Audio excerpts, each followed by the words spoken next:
chers terriens, et bienvenue dans cette critique lunaire dans laquelle nous allons parler de Twisters. Bonjour Will. Salut Gus. Dans cette critique, chers spectateurs, nous allons donner un avis global sur le film sans spoilers. Mis à part une petite information pratique en fin de vidéo, mais pas de quoi vous gâcher le suspense, je vous rassure. C'est même plutôt le contraire. Oui, voilà.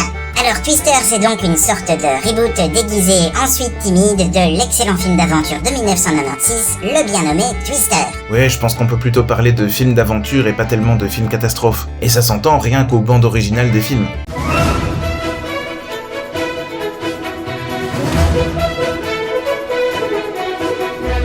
En effet, même si évidemment il y a des éléments de film catastrophe dedans, c'est indéniable, et également de la comédie et de la romance. Un cocktail parfait pour passer un bon moment. Ça doit être ça qu'on appelle un blockbuster. Alors, tu le sentais comment, ce Twisters? Mais pas très bien, je vais l'avouer. Qu'est-ce qui t'avait déplu?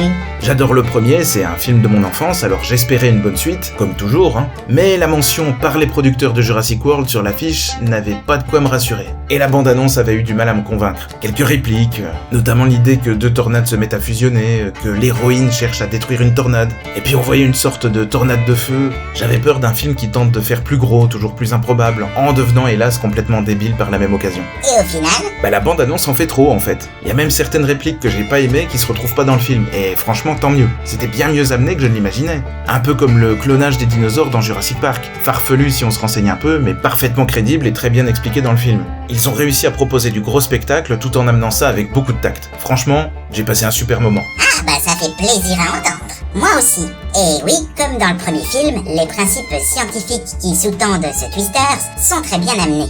Je ne dis pas que c'est 100% réaliste, mais durant le visionnage, tout semble assez plausible et cohérent du début à la fin. C'est pas tellement plus démesuré que le premier film en fait, même si on voit peut-être plus de tornades puissantes. Oui, voilà, c'est un peu comme avec Dr House, qui passe son temps à croiser toutes les maladies les plus rares en quelques épisodes. Ici, on a une version ultime d'à peu près tout ce qui peut se produire avec des tornades, mais sans dépasser certaines limites. C'est pour le bien du spectacle, en fait. Après tout, on ne va pas au cinéma juste pour voir deux tornades de puissance modérée. Et le film parvient à trouver, comme son grand frère, un équilibre assez juste entre spectacle absolu et ancrage dans le réel. Voilà, moi quand je vais voir un divertissement, je demande pas plus. Passer un bon moment, profiter d'un spectacle généreux mais sous contrôle, et sentir que le cahier des charges est rempli sans avoir l'impression qu'on m'a pris pour un pigeon. Apparemment, c'est encore possible en 2024. Ça fait du bien de le savoir. Oui, parce que, pour être honnête, on va le dire, le film n'apporte pas une grande plus-value par rapport à l'original.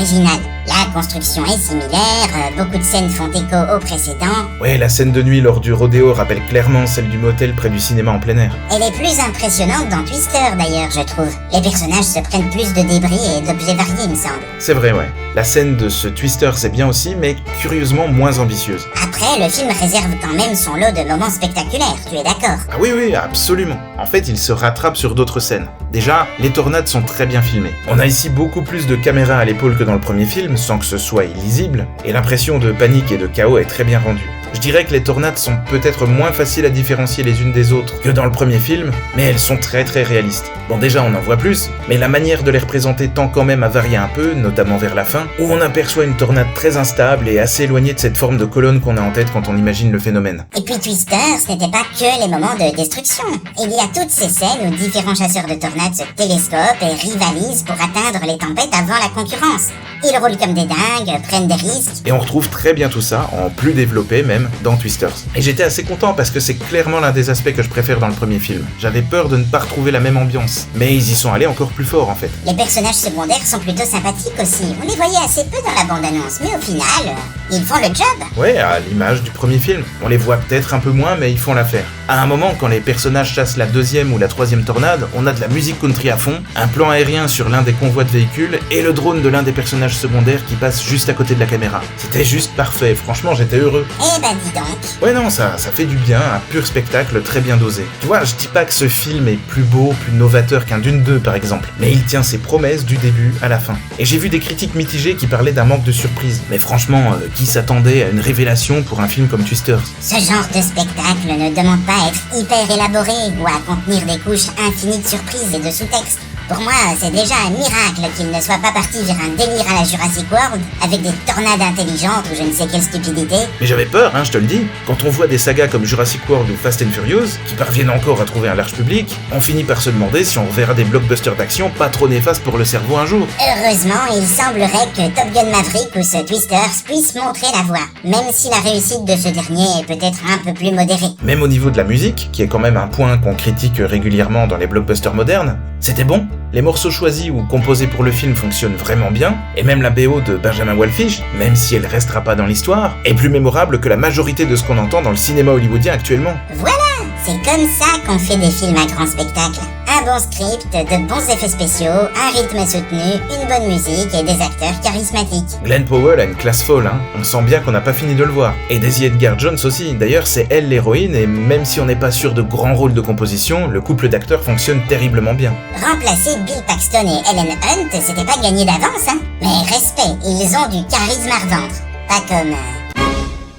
Alors tu voulais quand même ajouter un petit quelque chose pour les spectateurs, je crois. Ouais, si vous n'avez pas encore vu le film, je voudrais juste attirer votre attention sur un point. Twister premier du nom, c'était un film très bien rythmé, avec un début crescendo, puis des moments de pause récurrents entre les scènes d'action, mais pas trop longs, et à la fin, le grand spectacle final. Ce nouveau volet est construit de façon similaire, sauf que la plus grosse pause arrive plus tard, et qu'elle est plus longue. Il y a un tout petit ventre mou. Du coup, quand vous sentez que ça repart, ayez bien en tête que vous êtes au dernier acte. Bah c'est plutôt classique ça, non? Ouais, mais comme la première partie du film est très généreuse et sans réel temps mort, j'ai eu la sensation que le dernier acte, très prenant et impressionnant, passait finalement assez vite.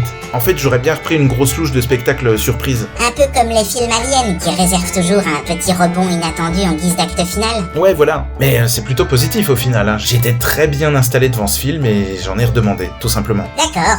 Eh bien, cher terrien, gardez donc ça à l'esprit, ne soyez pas aussi gourmand que mon camarade, et la séance devrait très bien se passer pour vous. Nous vous recommandons donc ce Twisters. Ouais, sans la moindre hésitation. Et vous conseillons d'aller voir ce film en salle pour profiter d'un spectacle géant et satisfaisant, comme les réalisateurs de votre planète en proposaient dans les années 90. Le film ne révolutionne rien, respecte ses promesses, est assez généreux sans partir dans tous les sens, et ne prend pas le spectateur pour un distributeur de pognon. Ou en tout cas pas uniquement. C'est peut-être pour ça qu'il est très bien. Merci de nous avoir suivis, nous vous retrouverons prochainement pour un autre blockbuster encore bien plus attendu que celui-ci. En août, tout le monde vous entendra crier dans les salles de cinéma. Du moins, on l'espère. N'oubliez pas de nous laisser un petit pouce en l'air pour nous aider, de vous abonner pour suivre nos aventures cinématographiques et de nous laisser un commentaire pour nous donner votre avis sur le film. Salutations lunaires!